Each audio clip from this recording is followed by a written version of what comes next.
ಮಾಜಿ ಸಚಿವ ಎಚ್.ಡಿ. ರೇವಣ್ಣ ಪುತ್ರರಿಗೆ ಕಂಟಕ ತಪ್ಪುವಂತೆ ಕಾಣಿಸ್ತಾ ಇಲ್ಲ. ಅಸಹಜ ಲೈಂಗಿಕ ದೌರ್ಜನ್ಯ ಕೇಸ್ನಲ್ಲಿ ಅರೆಸ್ಟ್ ಆಗಿರುವಂತಹ ಸೂರಜ್ ರೇವಣ್ಣರ 2 ಕೇಸ್ ಕೂಡ ಸಿಐಡಿ ಹೆಗಲೇರಿದೆ. ಮತ್ತೊಂದೆಡೆ ಪ್ರಜ್ವಲ್ ರೇವಣ್ಣ ಸಲ್ಲಿಸಿದಂತ ಜಾಮೀನು ಅರ್ಜಿ ವಜಾಗೊಂಡಿದೆ.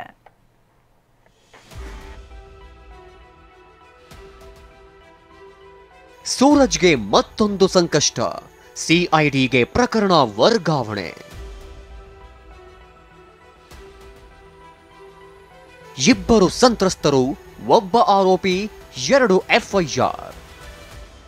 ಸೂರಜ್ಗೆ ಬ್ಲ್ಯಾಕ್ ಮೇಲ್ ಮಾಡಲಾಗ್ತಿದೆ ಎಂದು ದೂರು ಕೊಟ್ಟಿದ್ದವನೇ ಸಂತ್ರಸ್ತನಾಗಿದ್ದಾನೆ. ಯುವಕನಿಗೆ ಲೈಂಗಿಕ ದೌರ್ಜನ್ಯ ಕೊಟ್ಟ ಆರೋಪದಲ್ಲಿ ಸದ್ಯ ಸೂರಜ್ ರೇವಣ್ಣ ಸಿಐಡಿ ವಶದಲ್ಲಿ ವಿಚಾರಣೆ ಎದುರಿಸುತ್ತಿದ್ದಾರೆ. ಈ ಬೆನ್ನಲ್ಲೇ ಮೊದಲ ಕೇಸ ದಾಖಲಾಗುವ ಮುನ್ನ ಜೊತೆಗೆ ನಿಂತಿದ್ದವನೇ ಉಲ್ಟಾ ಹೊಡೆದಿದ್ದಾನೆ. ನನಗಾದ ದೌರ್ಜನ್ಯದ ಬಗ್ಗೆ ಮತ್ತು ನನ್ನನ್ನು ಎದುರಿಸಿ ಸಂತ್ರಸ್ತರ ಮೇಲೆ ರಿಟರ್ನ್ ಕಂಪ್ಲೇಂಟ್ ಕೊಡಿಸಿದ್ರ ಬಗ್ಗೆ ದೂರು ಕೊಟ್ಟಿದ್ದೀನಿ. ಯಾರ ವಿರುದ್ಧ? ಸೂರಜ್ ರೇವಣ್ಣ ಮತ್ತು ಸಹಚರರು ಯಾರು? ತಿಮ್ಮಪ್ಪ ಗೌರಿ ಮೀನು ಸಾಕಣೆ ಮಾಡಿ ವರ್ಷಕ್ಕೆ 5 ಲಕ್ಷ ಗಳಿಸ್ತಿದ್ದಾರೆ. ನೀವು ಕೂಡ ಅವರಿಂದ ಕಲಿಬೇಕಾ? ಅವ್ರ ಜೊತೆ ವಿಡಿಯೋ ಕಾಲ್ನಲ್ಲಿ ಮಾತಾಡಬೇಕಾ? ಈಗಲೇ ಫ್ರೀಡಮ್ ಆ್ಯಪ್ ಡೌನ್ಲೋಡ್ ಮಾಡಿ. ಸಚಿನ್ ಮತ್ತು ರಕ್ಷಿತ್ ಅಂತ. ಮತ್ತು ನನಗೆ 4 ವರ್ಷದಿಂದ ಲೈಂಗಿಕ ದೌರ್ಜನ್ಯ ಮಾಡಿದ್ದು ಸೂರಜ್ ರೇವಣ್ಣವರು, ಮತ್ತು ಈಗ ಬೆದರಿಕೆ ಹೊಡೆದು ಸೂರಜ್ ರೇವಣ್ಣವರು ಅವ್ರನ್ನ ಕಂಪ್ಲೇಂಟ್ ಮಾಡಿದ್ದೀನಿ.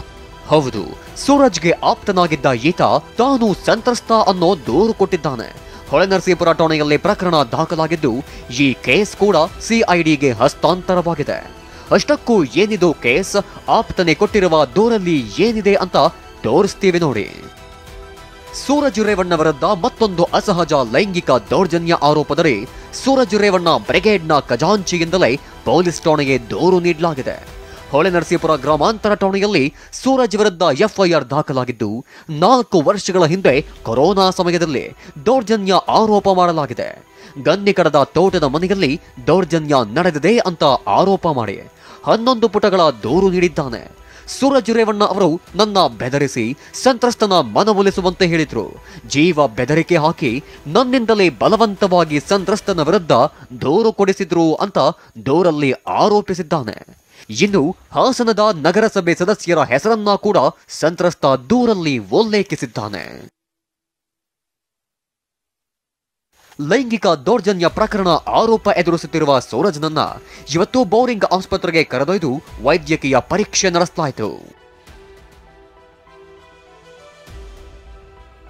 ಮಾಜಿ ಸಂಸದ ಪ್ರಜ್ವಲ್ ರೇವಣ್ಣ ಜಾಮೀನು ಅರ್ಜಿ ವಜಾ.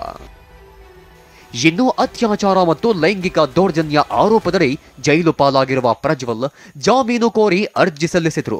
ಆದರೆ ಜಾಮೀನು ಅರ್ಜಿಯನ್ನ ವಜಾಗೊಳಿಸಿ ಬೆಂಗಳೂರಿನ ಜನಪ್ರತಿನಿಧಿಗಳ ವಿಶೇಷ ಕೋರ್ಟ್ ಆದೇಶ ಹೊರಡಿಸಿದೆ. ಹೊಳೆನರಸೀಪುರ ಪ್ರಕರಣದಲ್ಲಿ ಜಾಮೀನು ಕೋರಿದ್ದ ಪ್ರಜ್ವಲ್ಗೆ ನಿರಾಸೆ ಉಂಟಾಗಿದೆ. Bureau report, TV9.